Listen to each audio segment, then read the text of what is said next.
Syracuse sends Clemson to 1-3, another devastating ACC matchup, it feels like, for the Clemson Tigers. And you were clearly onto something, man, a few weeks ago. The downfall of Dabo Swinney is here. It is continuing to happen. This is the first time in the Dabo Swinney era that they have been 1-3. I think the worst as a Clemson Tigers organization since 2008. And there's always been this saying around here that Dabo Swinney is one of those untouchable college coaches. He's become the standard of the ACC, which is kind of slipping now.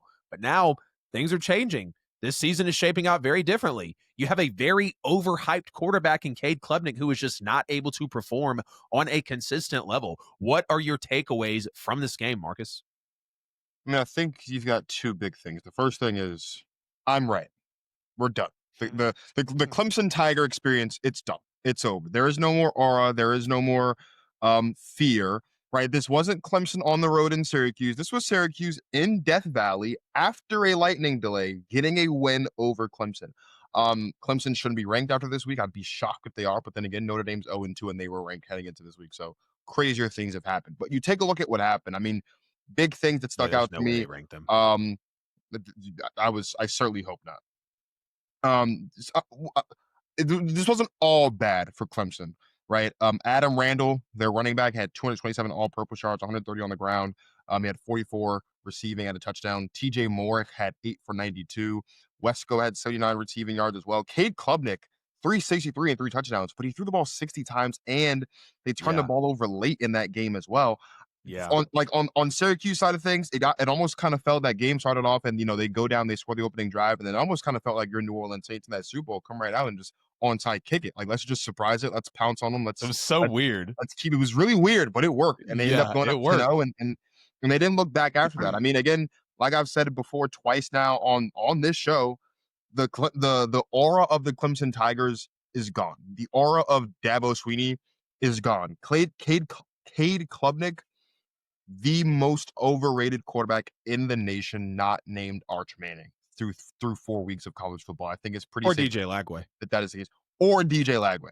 You're right. I think it's pretty safe to say that at this point. I don't know how Clemson recovers. I don't think they can recover, especially not when you look at a Miami team that is now undefeated. You look at a Florida State team that is also undefeated. Like, that is now likely the overwhelming ACC championship matchup. And at 3 losses, even if you went out, which probably would include a win against one or both of those teams at 9-3, it still might not be enough for Clemson to even sneak in as the 12th seed in the college football playoff. So there's a lot to figure out. They did say at the end of the broadcast, so the defensive coaching hasn't been great. Obviously, Dabo Swinney hasn't been great, but there's a lot of blame to go around. But at the end of the day, this falls squarely on the shoulders of Dabo Swinney, because there was an opportunity here this season for Dabo to really stake Clemson's claim and kind of dispel all doubt that they truly were not just the best team in the conference, but still one of the heavy-hitting teams in the nation. And through 4 weeks in the season, they failed to do that, right? They are no longer on that tier with Alabama and the Georgias and the Ohio States and even the Penn States and the Oregons of the world. They are no longer on even that second tier of teams who can maybe catch lightning in a bottle and get one quick upset and see themselves in a national championship like we saw Notre Dame do last season. They're not even on the third tier of teams, with teams, like a Texas or teams like a Tennessee who probably need a little bit of help to get hot. But if they do get hot, everything's clicking, who knows what can happen. They are on a tier of teams of disappointments. And of all of the teams that you would expect to be struggling this early in the season, Clemson wasn't on anybody's list except for mine. So I just want to say I'm right. The downfall of Dabo is here. And I think at this point, I would say they'll be lucky to win 6 games with the way they've looked so far through 4 weeks, which might seem like an overreaction, might seem crazy, but they haven't looked like a football team that's capable of winning 6 games. They should be 0-4. They should have lost to Troy. They should be 0-4 right now. So agreed. I don't know how we can say confidently that this is a team that's even going to play in a bowl game this year.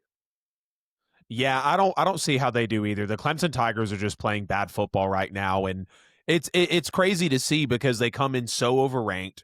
You have so much hype around Cade Klubnik, Dabo Swinney, one of the top coaches in the sport, and then they just come out and perform this way.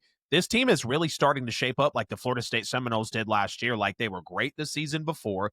It's not that Clemson was great the season before, but you were solid the year before. It's not an exact comparison, of course, but you have Clemson coming in. You expect them to be good from the prior season. You have Florida State coming in, albeit they were undefeated and had the historic snub out of the CFP.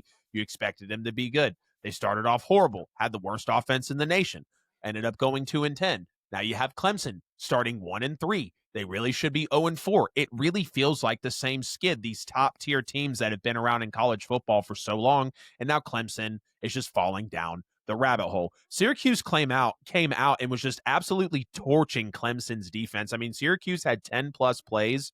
Excuse me. Syracuse had over 10 plays of 10 plus yards in just the first half. I think it was actually 12 plays of 10 plus yards in the first half. So it was just very clear that they were not going to be letting up on the Clemson defense. And Dabo Swinney even said at halftime it was the worst half of defense that he had ever coached, that he had ever played. 300 plus yards given up, 17 minutes time of possession is crazy. That is literally controlling the ball for almost an entire quarter and some. I mean, yeah, getting close to splitting it down the middle, but I think it's the 300 plus yards that really rings out for me.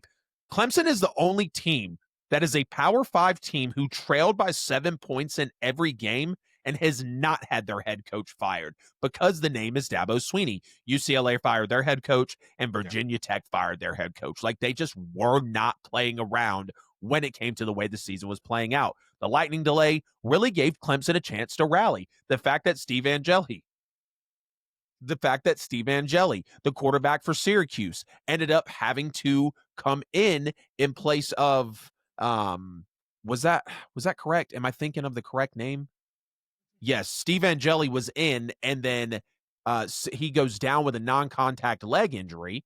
And then now Clemson has the break of not only a weather delay, which they got to deal with in the prior week, but now you have the backup quarterback. And they're still not even able to benefit off of that. It was very sad to know that coaching aspect was still not able to come forward for the Clemson Tigers. Syracuse didn't turn the ball over. They held Clemson to horrible third downs, actually 3 of 12 in the game, almost 400 passing yards and 3 touchdowns. And Cade Klubnik was sacked 3 times, had 5 TFLs in this game. I mean, it was just very rough down the stretch for Clemson. They really had no control in this football game. And you just continue to start asking the question, do the Clemson Tigers need to fire their head coach? Does Dabo Swinney really need to be held to the hot seat? Because how many weeks of excuses or bad play and him talking at the podium are we really going to take as fans and just watchers of the sport and honest analysts and reporters like you and I that make content and really wonder if the time is going to come? He's been with the organization for 17 years, if I remember correctly. Dabo Swinney is one of the top coaches in college football. We understand that the Clemson Tigers have been built into what they are, having Dabo there, and Dabo's done a lot in his tenure. But time does come for legends, and it does come for franchises and brands like the Clemson Tigers, to where you just have to start asking questions. Will he be able to get them to the promised land? What does it look like down the rest of the stretch? Is Clemson ever going to be able to really contend with Dabo Swinney again? Because Cade Klubnik is also your quarterback. Your defense still looked like that coming down the stretch. By the numbers, Clemson's offense is 96th in the country in points and averaging just 19.3 points a game. That's the worst pace than when they came in 2021 after Trevor Lawrence went to the NFL draft and DJ Uiagalelei was with the Clemson Tigers. And it was a horrible outing. There was a big-time 2021 skid with the Clemson Tigers. This is looking worse than that. And this is 4 years later, with you coming into the nation ranked where you were, coming into the season ranked where you were in the nation. Clemson even got a break, like I said, with a backup quarterback, with a weather delay. Like, those are things that, as an elite coach in Dabo Swinney that you're supposed to be, and I believe he still is, he's just not playing like it right now. He's just not coaching like it right now. Those are advantages that you really have to jump in on. But, I mean, they went down 24-7 early in the second quarter, and then once Adam Randall fumbled, which is really their best player, you gave him his flowers on the all-purpose yards. I really just knew it was over. Here's what I'll leave you with. In 4 games this year, Clemson has already trailed for 133 minutes.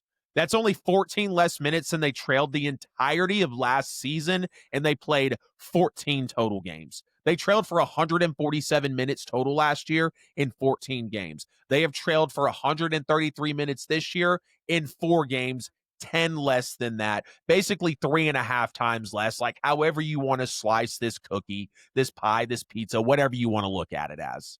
It is not pretty for the Clemson Tigers right now. And I just think the fan base, the people of the SEC, really have to start asking a question of, is Dabo Swinney really on the way out? You called it early on. We're just going to continue to give you flowers as we recap college football week over week. Hey, it's AJL here. Appreciate you sticking to the end of the video here on YouTube. You could have chose any other show, but you chose my video, and for that, I'm very grateful. If you haven't already, please make sure to like and subscribe to the channel. Follow me on social media. Hit the bell on the channel so you never miss a post. Check me out on all social media platforms. Right here, you'll find a chance to subscribe to the show, a related video, and a playlist. See you guys in the next one.